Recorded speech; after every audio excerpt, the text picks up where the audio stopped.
Hey guys, Steph and Paige here from thegoodride.com, and this is the Totem from Stone Snowboards. This is the 145.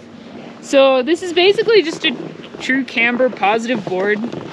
I didn't see them say anything of rocker on the website at all. No. So if you look at it, it looks like it comes down, yeah, to like a true camber, like out here, and then like out here. So positive camber board for the purists out there, which I would agree with. If you're a purist, you like that traditional positive camber feel, this has got all the perks of that. Yeah. I can't even bend it. Yeah, so it's pretty stiff, but this way it's not super stiff. I feel like it's a little easier to twist, but it does require a little oomph. Yes.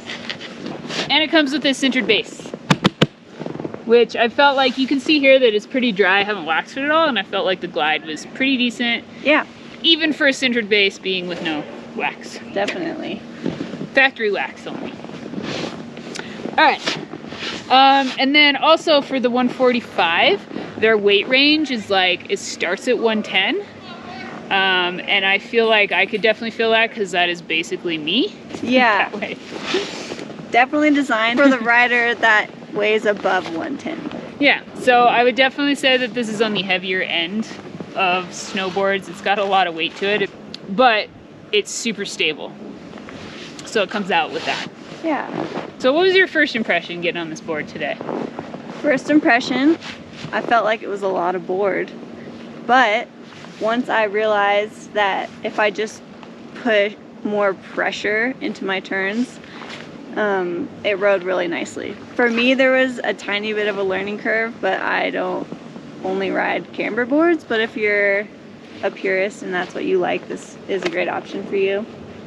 Really fast board, like Steph was saying. Even with the slightly dried out sintered base, it still picks up speed really well.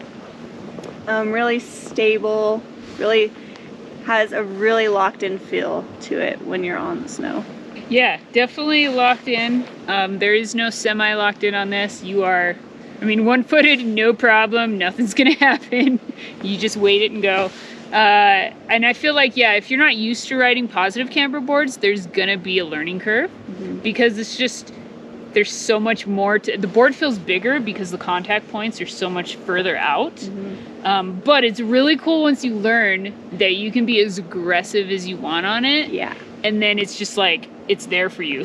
Yeah. Like, it's like, I got you, do it. You know, push as hard as you want. Yeah. Really pressure this thing.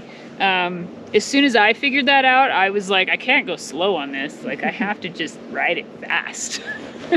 And also to be able to bend the board, I have to ride it quickly because I don't have a lot of weight. Yes. Utilizing speed and pressure helps a lighter weight rider navigate this board. Yeah. So if you're strong, so then in that point, if you're a lighter rider, definitely kind of advanced to expert, high intermediate. Yeah. Unless you're somebody who rides like on the East Coast and you see a lot of hard pack ice snow, then it's gonna, I feel like, handle pretty good there, because it has a really nice edge hold because of that positive camber on ice, and you're super connected. Yeah. Yeah, so turning experience. Yeah. Locked in, this thing, if you want to carve, this can carve. Just because it's so, like, it's kind of stiff, so once you carve it, it has so much energy. You can really bend it. The positive camber, I mean, you hook into the snow, and it's just like, you can carve it as hard as you want. Yeah. It's not going to wash out. It's not going to, like, be all weird. And I think it's more, small radius turns are not super easy on it. Skidded turns are, you know, you can do it, but it's not like, I'd rather carve this board. I go for more high edge angle. Yeah. So definitely more like medium to large radius turns, just because it's a little more locked into the snow. Or like harder snow situations, you can get a smaller turn a little bit, but you know, locked in and carvable for sure. Let's talk about steeps. I actually really enjoy this board on steeps. I feel like it has, you can just trust it. You have that edge. You're like, all right, I got this.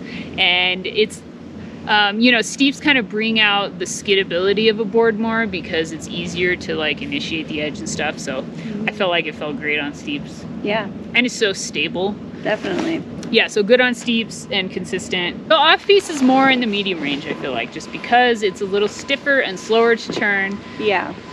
Yeah. So off-piste, you know, it's kind of a medium turner if you're riding it at slower speeds, so not ideal for trees and stuff. Yeah. More open turns on like bigger bowls, I think would be okay. Definitely turnable in bumps and stuff, but yeah, just kind of like a medium, I think, off-piste. Yeah. And pretty damp. It's very damp. Yeah. Yeah. You can go as fast as you want on this board and it doesn't shatter. And then if you hit like chunder or whatever, it's not going to get bucky on you. Yeah. Kind of just slices through everything. Yeah. So if you see like a lot of weird snow, it'll just cruise over. So yeah, damp for sure. Powder. Yeah, it's a positive camber board. It's also twin. Did not a powder board. I would say that this is more of like a groomer and hard snowpack type of board. Yeah. If I had this board, I would trade it out for powder board on powder days. So park, if you are a strong park rider and you like to hit the bigger, like medium to large jumps, or you're a half pipe rider, the amount of energy in this board, if you can bend it, is like crazy. Ollies like on flat ground and stuff are kind of difficult for me, I think, because I don't weigh that much. So being able to actually bend the board is kind of more difficult, but on the bigger jumps that bend the board for you, it'll snap and send you into the air. But because it's positive camber throughout, it's not really for that intro to park rider, not for the beginner. You know, it's definitely could be a jibber if you are an established jibber. But if you're learning jibs, this is not the board to get. More of the advanced to expert park rider, maybe high intermediate, or if you're just like super into positive camber boards and you can handle the camber, then yeah. But it's going to punish you if you mess up. So maybe some people like that. Who is this board for? I would say higher end intermediate to expert. Any lower than that, it's going to be a lot of board to handle. Yeah, and definitely a better board for you if you're an aggressive rider naturally, or if you've already established yourself. Yeah, just because of the positive camber and the flex, you know, if you're not quite super confident in your abilities or your movements, then you're going to be catching edges when you don't want to be. So more up there. And then also, like, just keep in mind the weight range of it. Like, this size starts at 110 and up. So if you're a lighter rider, it's not really ideal for that unless you are an aggressive lighter rider and you need that stability. Yeah. But really, it's pretty consistent if you're looking for a higher speed board that can carve everywhere and keep energy everywhere all over the mountain. Like, yeah, this is a fun board. Yeah. But if you're a mellow rider that just likes to cruise around, this probably isn't the board for you. So that is a look at the Totem from Stone.